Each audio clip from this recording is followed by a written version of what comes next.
would like to wish you all a happy Independence Day. Today, I am here to present the speech on Independence Day.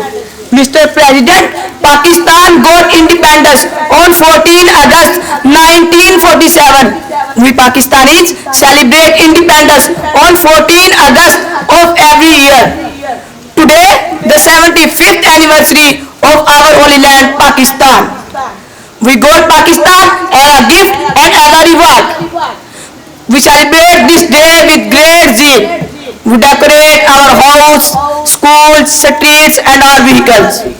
Mr. President, we can never ever forget the efforts of Qaid, the struggles of Iqbal, the preaching of Sir Syed Ahmad Khan, and the sacrifices of thousand freedom fighters who sacrificed their lives to get freedom from British rule.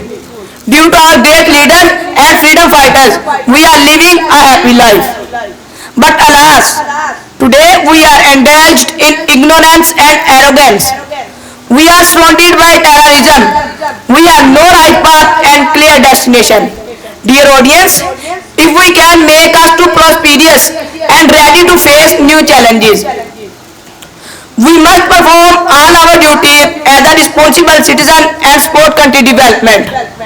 Let's all pledge today to work hard and make our country strongest, powerful and developed in the world.